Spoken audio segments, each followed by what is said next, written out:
I'm David Walker. I'm a software architect. Some of the software solutions that have come up for my clients had been a wide range from the healthcare portals. You sign in and authorize them to access your medical records. And then from that point, 6 different screens from your past procedures, your prescriptions, and just a wide range of all those healthcare the information. When it comes to the e-commerce side, your bill pays, your equal payment plans, and setting up those automatic bill pays and limits and things like that. 3 projects back before that was for Terminex, the termite folks, scheduling and you paying and signing up for them to come to your house every once a month or once a quarter and those types of situations. The primary difference between a software developer and a software architect is that the developer is usually just writing code, and those could mean a wide variety of languages and tools. Then the software architect has to think a little bit above that and architect multiple frameworks and/or deliver to multiple providers, cloud networks, and things like that.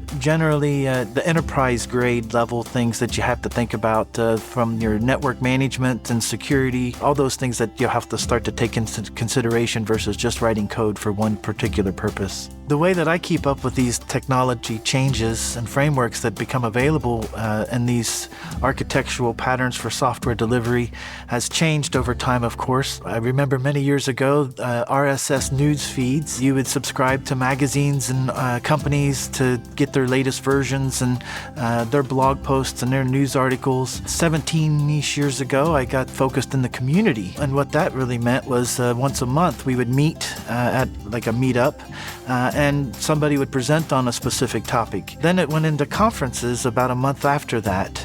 I drove to Little Rock 4 hours away for my first big conference and then decided we're going to do that in my town, and 6 months later built and hosted my very first conference. There's kind of a variety there of just trying to keep up with whatever the latest companies are coming out with frameworks, but also learning from your colleagues and others in the community of the things that they're sharing in those types of situations and training.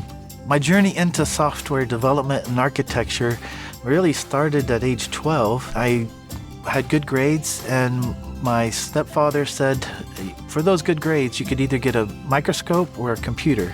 And I was really leaning towards a microscope at first. But the ones that would take pictures at that time were too expensive. And so I said, well, if I can't get a microscope that'll take pictures, then I'll get a computer. And then from that point, my desire to learn software development just continually, that became my hobby and interest. From there, the very next thing that they sold in Radio Shack was a modem, and that modem allowed you to use a landline to connect to other computers. And therefore, I was able to do, I call it email. Before it was called email, it was called FidoNet. And you would send a message, and it would go from that computer to the other computer to the other computer before it ever got to where it was going to go. Then you started to collaboratively learn new tools and technologies. My parents moved away right after I graduated high school, and so I did start going to the local community college, but I had to cut my hair and get a job. So I started going to colleges, taking all the classes around computer programming, and probably 30 hours extra of computer programming classes that didn't count towards degrees. Since I didn't have a degree,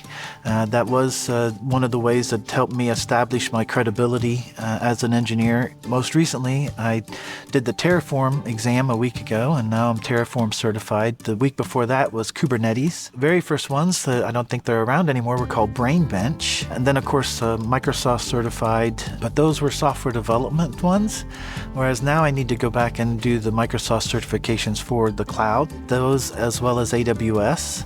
And I, for Black Friday last year, bought the security study guide for the CISSP so that I could focus on that security perspective as well. Because if you don't proactively take those into consideration, you're going to reactively have to mitigate security issues. So learning new languages, new tools, diving deeper into security, diving deeper into cloud automation, AI, those are all things that I continually measure against myself and always try to improve on.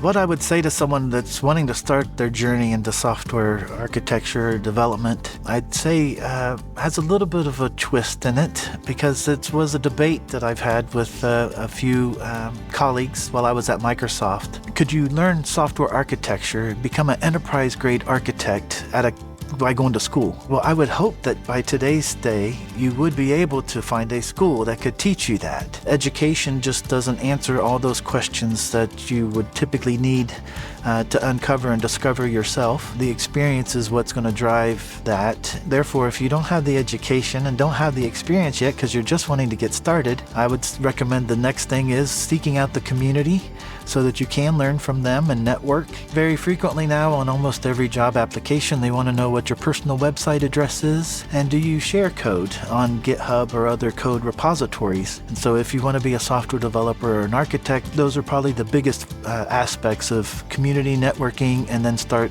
building up your portfolio in whatever fashion that you can.